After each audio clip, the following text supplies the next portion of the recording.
કે આપણે રામ મંદિર બનાવીએ ગામમાં, પણ ધીમે ધીમે થતા ઘણા વર્ષ હોય જાય.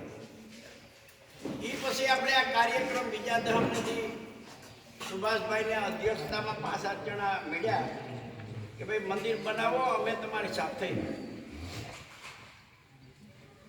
કે ભાઈ થોડાક જાળવો. આપણે બેસતા વર્ષ નથી બધા ગામના ભેરા થાય અહીંયા, એટલે આપણે બધાને વાત કરીએ કે ભાઈ આપણે રામ મંદિર માટેનું આયોજન અને કમિટી બનાવી. તો ત્યારે આપણે 6 જણા હતા, 3 જણા ઉમેરી અને 9 જણાની કમિટી બનાવવામાં આવી. કમિટીનું નામ રાખ્યું શ્રી રામ મંદિર નિર્માણ સમિતિ. કમિટી એટલે કોણ? ખાલી ગામના સહકારથી બનેલ કમિટી કે ભાઈ આની અંદર આ બધું કામકાજ કરવું, ફંડ આવે, હિસાબ કિતાબ, આ બધું કોઈની જવાબદારી નહીં. થોડી થોડી બહારથી જવાબદારી આવે ને હોપે. નાનામાં નાના માણસે કામ સીધું નહીં, એ મેં કીધું હોય કે ભાઈ કમિટી જ કરે એમ નહીં. આમાં એવા વચ્ચે વચ્ચે કાર્યક્રમ આવ્યા કે અમારો મગજનું તો પૂરતું કામ કરો. નાના નાના માણસોએ કીધું કે આમને નામ કરો તો આમ થાય એમ છે. મુખ્ય આપણે આ ડોયલા બેઠા એ ખૂબ દોડવા, અર્જન સાહેબ આપણા હિસાબ કિતાબના પ્રતાપભાઈ, ગોગનભાઈ, આ બધા કમિટીના સભ્યોએ ખૂબ મહેનત કરી અને લગભગ 13 મહિનાને ગાળે આપણે આ મંદિર પૂરું થવાને આરે. પછી આપણે તો ચૈત્ર મહિનાની અંદર કાર્યક્રમ કરવો હતો રામનવમી, પણ અયોધ્યાનું તારીખ આવી એટલે આપણે એમાં એવું નક્કી કર્યું કે એ તારીખે આપણે અયોધ્યાને હારી ઉત્સવ મનાવી. એટલે આપણે થોડીક વધારે તાણ પડી, એટલી બધી નહીં પણ થોડીક તાણ પડી કામ કરવામાં. નહીં જરા બીજા મંદિરોને બધું કલરને આ શોભિતને આપણે કરે. હવે આપણો કાર્યક્રમ અત્યારે કંકોત્રી છપાઈ ગઈ, આપણે બધાને ખબર છે. આપણે ફાળો કરવા ક્યાંય ગયા નથી અને આ ગામે એટલો મિત્રો આપ્યો છે કે કોઈ કલ્પના નથી. ભાગ્યા વગરનું એમણે બધું આપી દીધું આપણે આપણા રામ માટે. બધા કાર્યક્રમ પાસે હું નમ્ર વિનંતી કરું, અમે ખૂબ કામ કર્યું છે, અમારી કઈ ભૂલ થઈ હોય તો માફ કરજો ભાઈ. કારણ એટલું મોટું કામ અમે નાના માણસોને માથે આવે થોડીક તકલીફ પડે, પણ ભગવાનની અને આ ગામની એવડી દયા છે, અમને કોઈ આગેવાનથી માટે કોઈ નડ્યું નથી. તો આ કાર્યક્રમ હવે આપણે દીપાવવા માટે તમામ યુવાનોની જવાબદારી પોતપોતાને ઉપાડી અને આ 14મી તારીખથી 23મી તારીખ સુધી 9 દિનો રામધૂનનો કાર્યક્રમ છે અને 20, 21 અને 22 અયોધ્યાને સાથે સાથે આપણે પ્રાણ પ્રતિષ્ઠાનો મહોત્સવ છે. આપણે વાડીએ વાડીએ કંકોત્રી આપી છે, એક વાડી મૂકી નથી. ઘરે જઈને કંકોત્રી આપી છે. બાર ગામ આપણા જેટલા સોટાણાના રહીએ છે, બેટકડી, કુણવદર, અડવાણા, જામનગર, પોરબંદર, ત્યાં સુધી અમે કંકોત્રી પહોંચાડવાનો પ્રયત્ન કર્યો છે. પણ આપણા કુટુંબના ભાઈઓ જ્યાં જ્યાં રહેતા હોય ને, હજી તમારે સોશિયલ મીડિયાથી પણ આ કાર્યક્રમને દીપાવવા અને એને આમંત્રણ આપવા માટે, કારણ કે સોઢાણાના આપણા ગામના ઘણા બધા બારે વયા ગયા હોય, અમારાથી અમને ખબર ન હોય, પણ આપણા કુટુંબના જ્યાં રહેતા હોય એમને ખબર હોય કે ભાઈ મારા કુટુંબના વાં બે રહે છે, વાં રહે છે, તો એને આપણે જાણ કરવી જોઈએ.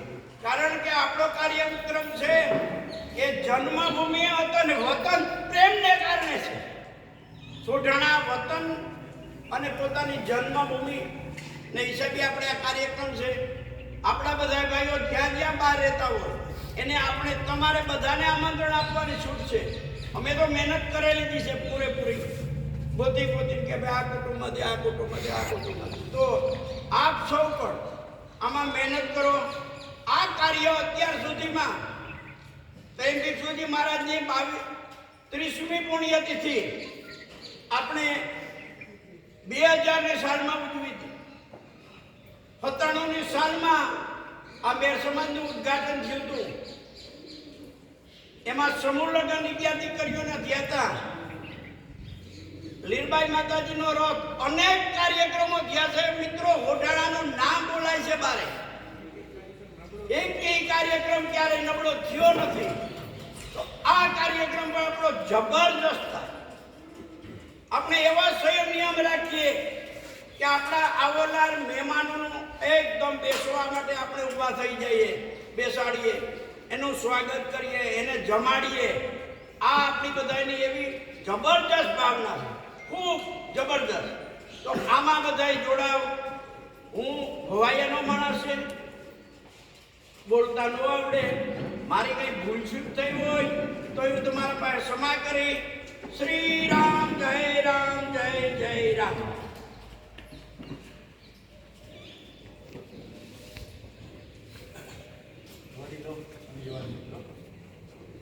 આમ તો મોટા ભાગની વસ્તુ શરૂઆતથી અત્યાર સુધી ખૂબ લાગણીમાં આવે છે. આગળ 13 મહિના આમ તો શ્રી રામનો મંત્ર હોય ને અક્ષર ગણો ને તો 13 છે. આપણે બધા નસીબદાર છે કે 13 મહિનાની અંદર આપણું કામ પૂરું થયું મંત્રના અક્ષરોના પ્રમાણે. હવે આપણે જે ઉત્સવ ઉજવવા જઈ રહ્યા છે ને એ ઉત્સવનો આપણે ખૂબ મોડો અનુભવ. સ્વયં બિરસુજી મહારાજની 2 તિથિઓ આપણે કરી છે. વચ્ચે હમણાં એક એવો પ્રોગ્રામ ઓછીનો આપણે કર્યો હતો વીરબાઈમાં રથયાત્રા. અને ત્યારે અમને આયોજકોને બધાને એમ હતું કે આપણા ગામમાં લગભગ જમવા કોઈ આવતું નથી, એટલે 1,500 માણસ જમણવારમાં થાય આવી આપણી ગણતરી છે. વાસનું જમણવાર રાખ્યો એટલે 800 માણસનો જમણવાર એનો હતો. રોડ ઉપર જ્યારે સરઘસ આવ્યું ત્યારે ખબર પડી કે આ તો 5,000 માણસ છે. વિધિને અવાર 1 જ કલાકની અંદર આપણે એ વ્યવસ્થા ભેગી કરી ગયા. એનું એક અને માત્ર એક જ કારણ કે આ બધાનો સાથ અને સહકાર. આપણે જે પ્રોગ્રામ કરવા જઈ રહ્યા છે હવે એ ખૂબ મોટો કાર્યક્રમ છે અને કેટલી પબ્લિક થશે એનો અંદાજ અત્યારે આપણે વચ્ચે કરવો ખૂબ અઘરો છે. કદાચ 20, 21, 22માં પ્રસંગો છે એટલે જમવામાં કદાચ ઓછા માણસો હોય થોડા, પણ 20 તારીખ અને એના પહેલાના શરૂઆતના દિવસો છે એ દરમિયાન આપણો ખૂબ પ્રચાર અને પ્રસાર છે. બધી જ જગ્યાએ એવું જ બોલાય છે કે અયોધ્યાની અંદર પ્રોગ્રામ છે, એની સાથે સોઢાણામાં પણ પ્રોગ્રામ છે. અને કેટલો પ્રચાર થવાને કારણે હવે પરિસ્થિતિ એવી થઈ છે કે કદાચ આપણે કલ્પના નહીં કરી હોય એટલો પ્રતિસાદ આપણને મળશે. અને એ બધાને આપણે વ્યવસ્થિત સાચવવા, વ્યવસ્થિત જમણવાર કરાવવું, બહારથી મહેમાન આવ્યા હોય તો એને કોઈ ઉતારો આપવાની વ્યવસ્થા કરવાની, સારી રીતે ઉતારો મળે એવી વ્યવસ્થા કરવી. આ બધી જ વ્યવસ્થા કરવાની હવે તમારા બધાને સિરે આવે છે. ત્યારે 14 તારીખથી આપણે કામે નથી લાગવાનું. હવે લગભગ 2 કે 3 દિવસની અંદર મંડપ સર્વિસવાળા ભાઈઓ પણ આવી જશે. તો ત્યારે એની અંદર સુશોભન કરવાનું, જ્યાં જ્યાં જરૂરિયાત ઊભી થાય ત્યાં કદાચ ફોન આવે કે ના આવે, ફ્રી હોય તો ગામમાં ચક્કર મારો અને બધા મિત્રો જે કામ કરતા હોય એની સાથે કામે વળગી જાઓ. અને પ્રસંગ દરમિયાન આપણું મુખ્ય જે કામ છે, સૌથી વધારે જે ઉકેલવાનું છે એ જમણવારની વ્યવસ્થા છે. તો જમણવારની અંદર પણ મિત્રો જેટલાની જરૂરિયાત હોય એના કરતાં વધારે સ્વયંસેવકો ત્યાં હાજર હોય એવી આપ સૌ પાસે મારી અપીલ છે. અને આગળની આપણે જ્યારે મિટિંગ લીધી છે ત્યારે લીડર તરીકેની નિમણૂક આપણે બધા જ વિસ્તારમાંથી આપી દીધી છે. ત્યારે તમામ લીડરોને પણ મારી વિનંતી છે કે 14 તારીખથી 23 તારીખ સુધીના કાર્યક્રમ દરમિયાન જે લીડરો છે એ લીડરો તો રસોડાની અંદર રહીએ જ, કારણ કે ક્યારેય પણ સ્વયંસેવકોની વધારે જરૂરિયાત ઊભી થાય તો એ ફોન કરીને એની ટીમને બોલાવી શકે. ટીમ તરીકે જ્યારે આપણે અલગ અલગ વિભાજન કર્યું છે ત્યારે એવી વસ્તુ વિચારવાની જ નથી કે અત્યારે આ ટીમ કામ કરે છે એટલે હવે અમારે તો જવાનું જ નથી. 2 ટીમો સંયુક્ત રીતે કામ કરશે તો અમને કશો વાંધો નથી.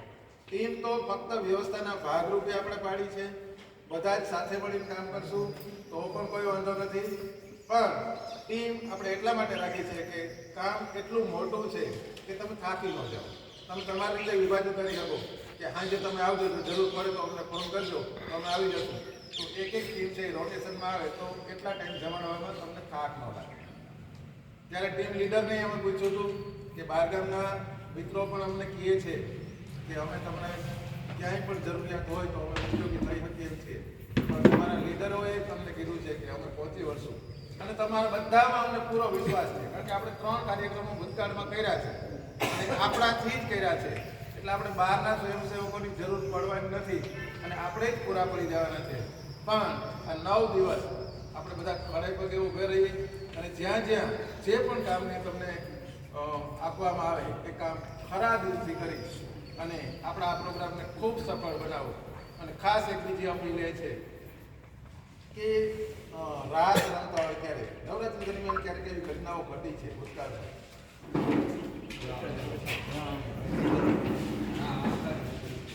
બહારના મહેમાન હોય તો આ આપણો ધાર્મિક કાર્યક્રમ છે કે દરમિયાન જાહેરની અંદર બહારના મહેમાનનો ઇન્સલ્ટ ન થાય અને વ્યવસ્થિત રીતે આપણે એને સમજાવી બહાર મોકલીએ એવું ખાસ ધ્યાન રાખીએ.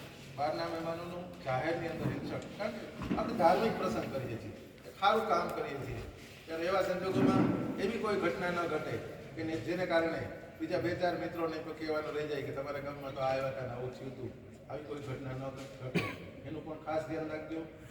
બાકી અમારા તરફથી તમને જે નવું વસ્તુ આવતી જશે તમને કહેતા જશું પ્રસંગ દરમિયાન પણ હવે તમારી બધાની ફરજ છે, બધાએ હાથથી હાથ મિલાવીને કામ કરવાનું છે. ક્યાંય કોઈ નાનું નથી, કોઈ મોટું નથી.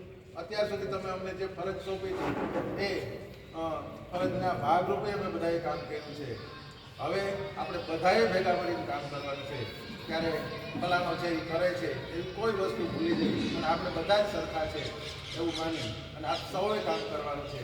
અને જ્યાં જ્યાં જે જવાબદારી સોંપવામાં આવે ખરા દિલથી કરો એવી આપ સૌ પાસે આશા રાખી વિરમું છું. આભાર.